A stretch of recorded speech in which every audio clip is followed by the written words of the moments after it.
Welcome students, আমি অদিতি সরকার। অদিতি ম্যাডামের ক্লাসে সকলকে স্বাগত। আজ আমি ইতিহাসের আরও একটা ক্লাস নিয়ে চলে এসেছি। আজ আমি তোমাদের বোঝাবো ক্লাস 12-এর, ওয়েস্ট বেঙ্গল বোর্ড ক্লাস 12-এর চ্যাপ্টার 3-এর একটা অংশ।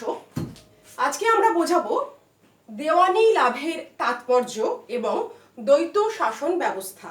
অর্থাৎ তোমাদের যদি প্রশ্ন আসে যে দেওয়ানি লাভের গুরুত্ব কি বা দেওয়ানি লাভের তাৎপর্য কি, what is the importance and significance of the grant of Diwani 1765, অথবা দ্বৈত শাসন ব্যবস্থা কি, what is ডায়ার্কি, এই প্রশ্নগুলির উত্তর যাতে তোমরা সঠিকভাবে দিতে পারো তার জন্যই আজকের ক্লাসটা।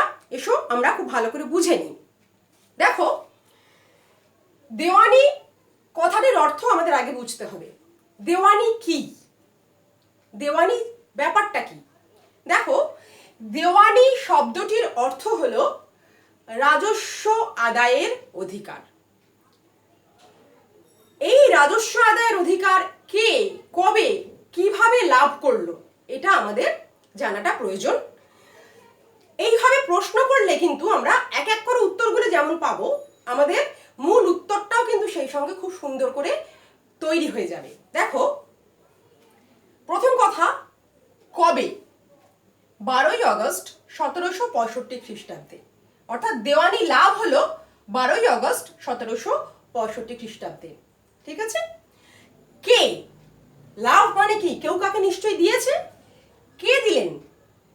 দিলেন দ্বিতীয় শাহ আলম। দ্বিতীয় শাহ আলম কে ছিলেন? মুঘল সম্রাট।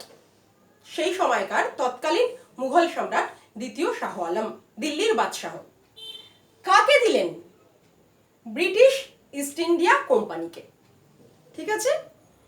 ব্রিটিশ ইস্ট ইন্ডিয়া কোম্পানিকে দিলেন। ব্রিটিশ ইস্ট ইন্ডিয়া কোম্পানির হয়ে এই দেওয়ানি লাভের যে চুক্তি, এই চুক্তিতে স্বাক্ষর করলেন লর্ড ক্লাইভ। ঠিক আছে? কেন হঠাৎ করে দ্বিতীয় Shah Alam British East India কোম্পানিকে এই দেওয়ানি দিতে গেলেন কেন? কারণ দেখো, কেন? বক্সারের যুদ্ধে পরাজয়। 22শে অক্টোবর 1764 খ্রিস্টাব্দে বক্সারের যুদ্ধে পরাজিত হয়েছিলেন। শুধুমাত্র দ্বিতীয় শাহ আলম নন।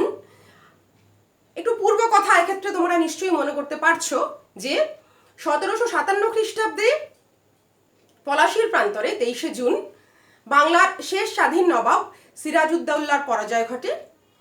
তারপর মীর জাফরকে ব্রিটিশ ইস্ট ইন্ডিয়া কোম্পানি বাংলার নবাবী পদে বসায়। মীর জাফরের কাজেও অসন্তুষ্ট হয়ে ব্রিটিশ ইস্ট ইন্ডিয়া কোম্পানি তার জামাতা মীর কাসিমকে সিংহাসনে বসায় 1760 খ্রিস্টাব্দে। কিন্তু মীর কাসিম মীর জাফরের মতন ছিলেন না। তিনি স্বাধীনচেতা ছিলেন বলেই কোম্পানির সঙ্গে তার বিরোধ বাধে এবং শেষ পর্যন্ত মীর কাসিম একা দোর্দণ্ড প্রতাপ এবং সৈন্য বলে বলিয়ান, আধুনিক যুদ্ধ কৌশলে বলিয়ান ব্রিটিশ ইস্ট ইন্ডিয়া কোম্পানির সঙ্গে যুদ্ধে একা তিনি পেরে উঠবেন না, এটা বুঝেই তিনি তৎকালীন মুঘল বাদশাহ দ্বিতীয় শাহ আলম এবং অযোধ্যার নবাব সুজাউদ্দৌলার সঙ্গে জোট বাঁধেন।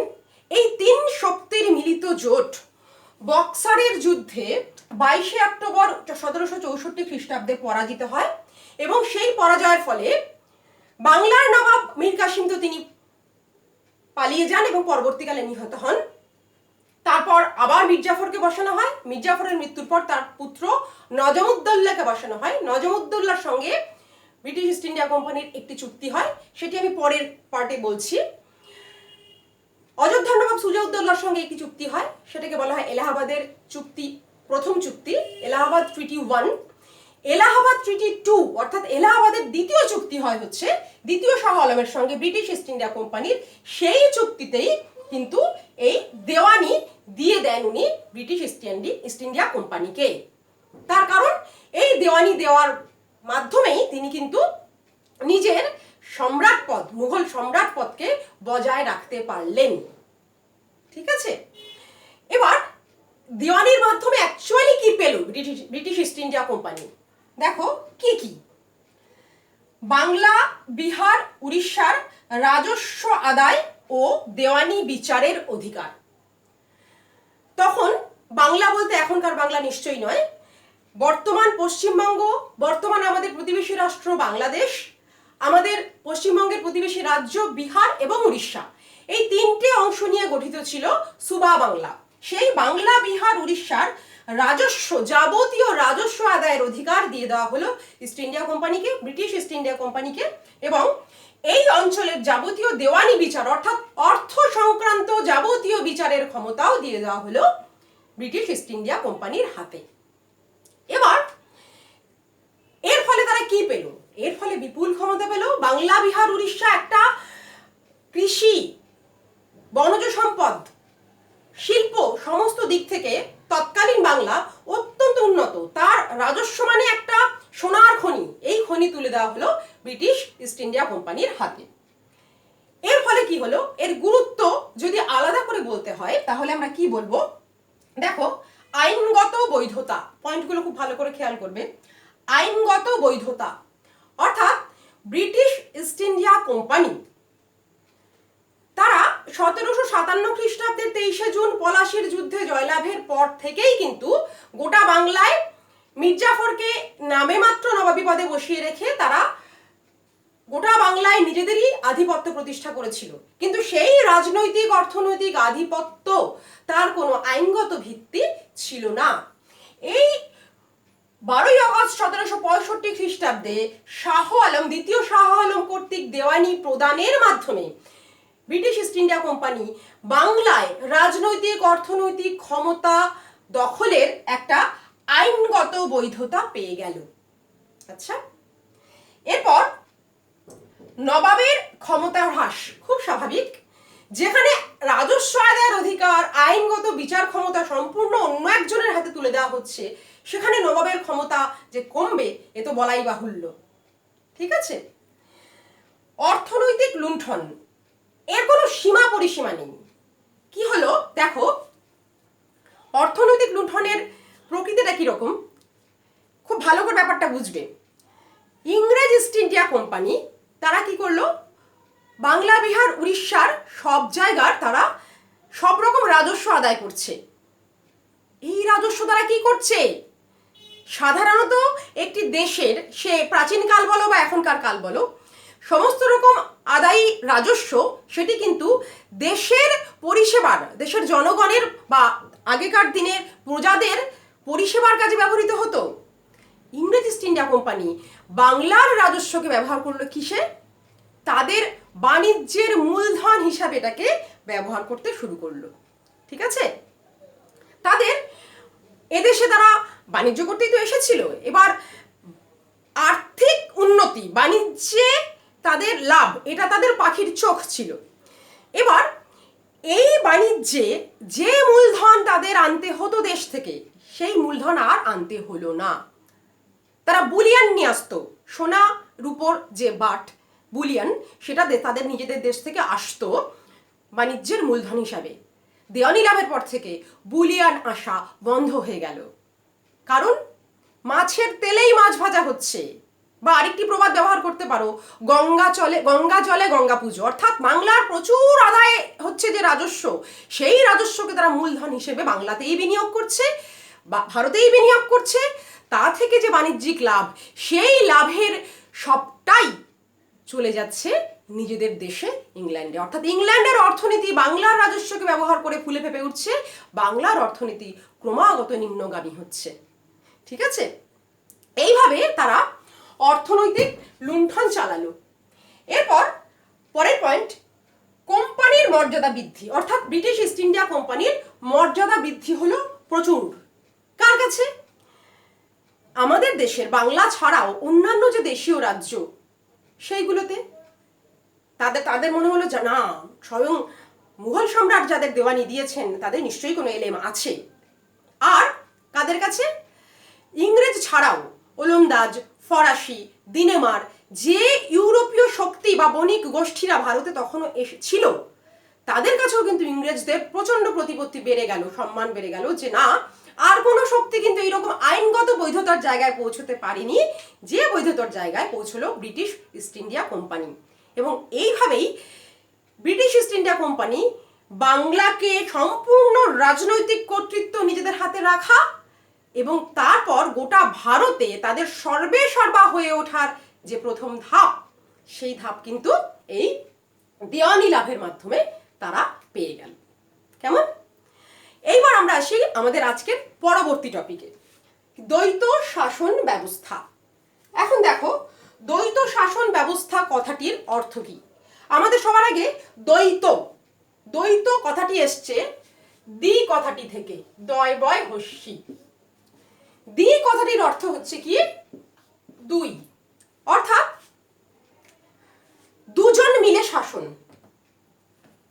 ঠিক আছে, আমরা যে সময়ের কথা পড়ছি আমরা জানতাম একজন নবাব বা একজন সম্রাট বা একজন রাজা। তাহলে দ্বৈত শাসন ব্যবস্থাটা কি হলো? সেটা হচ্ছে একটা অঞ্চলের দুজন মিলে শাসন। কোথাকার? বাংলার। কিভাবে হলো, কখন হলো, সেটাই হচ্ছে আমাদের মূল বোঝার জায়গা। সেটাই হচ্ছে তোমাদের এই প্রশ্নটার উত্তর, যে হোয়াট ইজ ডায়ার্কি সিস্টেম বা দ্বৈত শাসন ব্যবস্থা বলতে কি বোঝো। দেখো, আমরা একটু আগেই আমরা আলোচনা করলাম যে যখন 1764 খ্রিস্টাব্দে বক্সারের যুদ্ধে পরাজয় হলো, মীর কাসিম তো আর নবাব রইলেন না, মীর জাফরও মারা গেলেন কিছুদিনের মধ্যে। নিজামউদ্দৌলা, মীর জাফরের ছেলে, তিনি বাংলার নবাবী সিংহাসনে বসলেন। এই নিজামউদ্দৌলার সঙ্গে ইংরেজ ইস্ট ইন্ডিয়া কোম্পানির একটি চুক্তি হলো। কবে?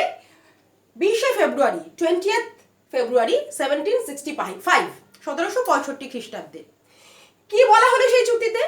সেই চুক্তিতে নিজামউদ্দৌলা তিনি রাজি হতে বাধ্য হলেন ইংরেজদের সমস্ত শর্তে। কি সেই শর্ত? বাংলার নিজামত এবং দেওয়ানি তো আগেই 1765 খ্রিস্টাব্দে শাহ আলমের দেওয়ানি প্রদানের মাধ্যমে দেওয়ানির অধিকার তারা পেয়েই যাচ্ছে।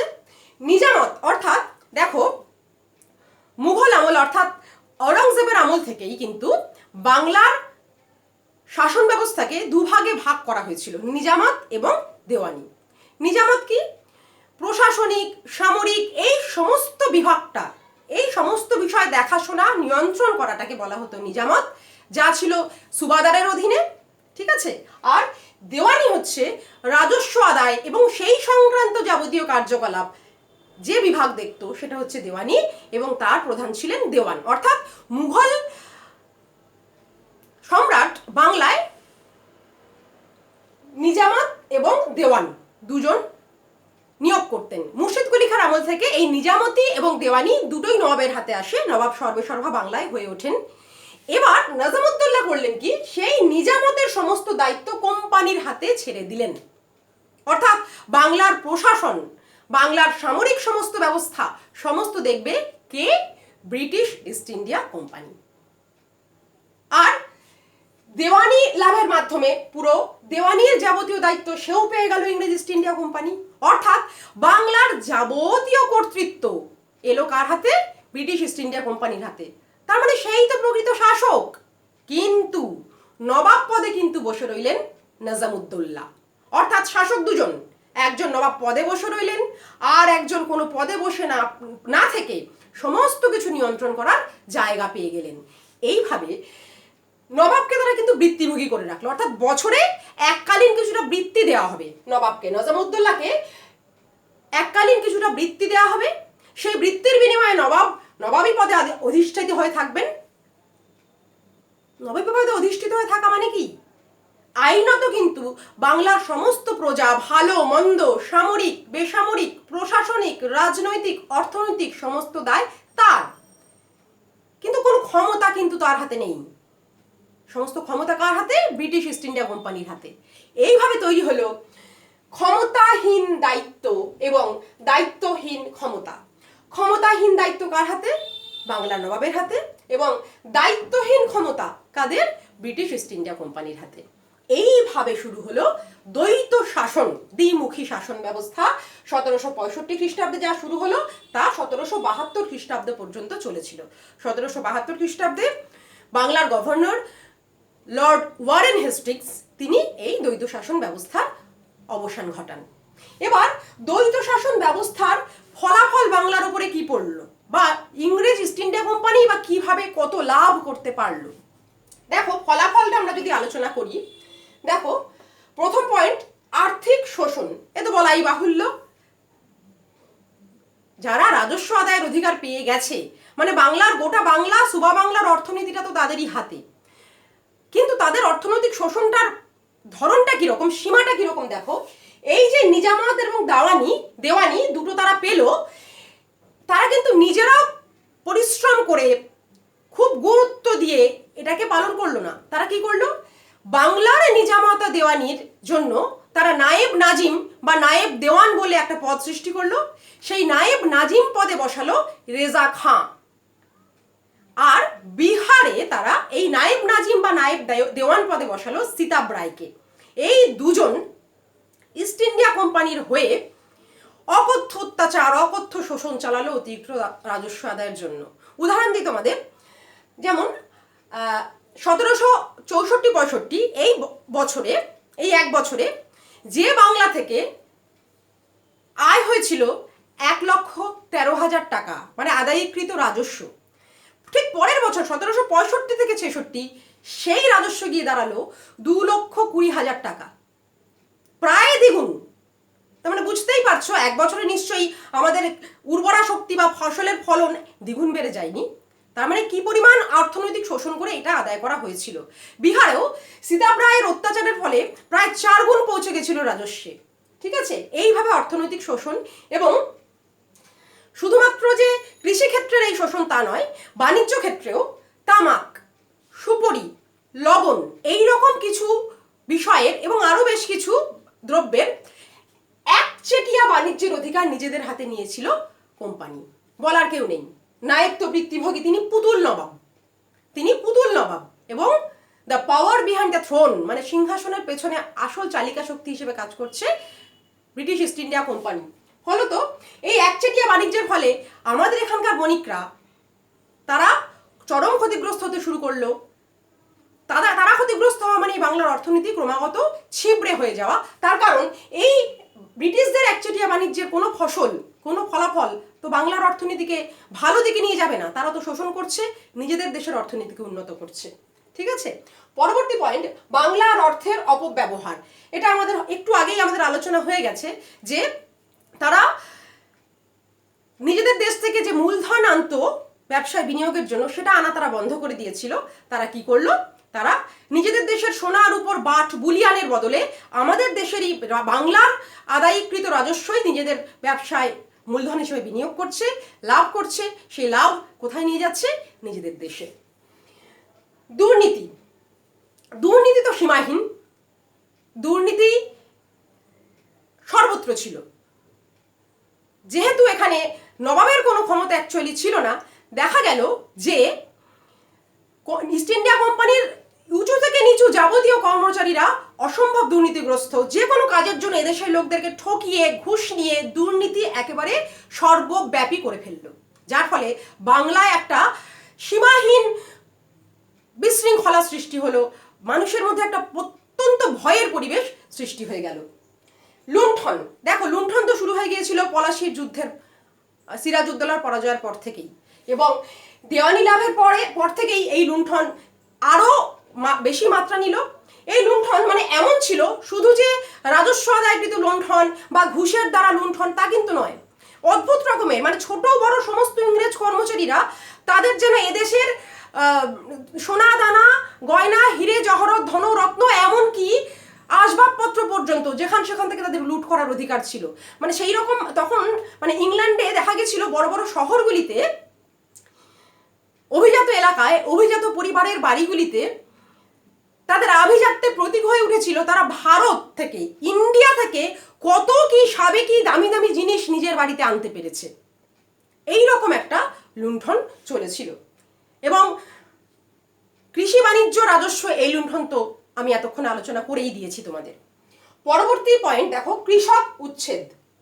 খুব স্বাভাবিক, এই রেজা খাঁ সীতাব রায় ব্রিটিশ ইস্ট ইন্ডিয়া কোম্পানির হয়ে যে পরিমাণ রাজস্ব আদায়ের, অতিরিক্ত রাজস্ব আদায়ের জন্য যে পরিমাণ অত্যাচার চালালো, তার ফলে কৃষকরা কোথা থেকে পাবে এত অতিরিক্ত রাজস্ব? তারা ভিটে মাটি ছেড়ে চলে গেল, নিজেদের ঘর বাড়ি, নিজেদের জমি বিক্রি করে সেই রাজস্ব মেটাতে বাধ্য হলো। প্রচুর কৃষক উচ্ছেদ হলো, ছারখার হয়ে গেল কৃষক সমাজ। পরবর্তী পয়েন্ট, 76-এর মন্বন্তর। মন্বন্তর মানে দুর্ভিক্ষ। তোমরা 76-এর মন্বন্তর হয়তো আগেও পড়েছো, যে বাংলার 1176 খ্রিস্টাব্দে, ইংরাজি 1176 বঙ্গাব্দ, ইংরাজি 1770 খ্রিস্টাব্দে বাংলায় এক মন্বন্তর হয়েছিল। তার আগের অনাবৃষ্টি, পরপর 2 বছরের অনাবৃষ্টি, ফসল না হওয়া, ফসল হানি, এইগুলোকে মাথায় না রেখেই অতিরিক্ত রাজস্ব আদায়ের জর্জরিত বাংলা দেখেছিল এক হাহাকার, এক বাংলাব্যাপী হাহাকারের চিত্র, মন্বন্তরের চিত্র। এইগুলোই হচ্ছে ফলাফল দ্বৈত শাসন ব্যবস্থার। তাহলে আজকে আমাদের আলোচনার দুটো টপিক, দেওয়ানি লাভের তাৎপর্য এবং দ্বৈত শাসন ব্যবস্থা, অর্থাৎ significance of the grant of Diwani of 1765 and what is diarchy system, এটা আমাদের নিশ্চয়ই পরিষ্কার হয়ে গেল। তোমরা মন দিয়ে লেখাপড়া করো, ভালো থেকো, দেখা হবে পরবর্তী ক্লাসে।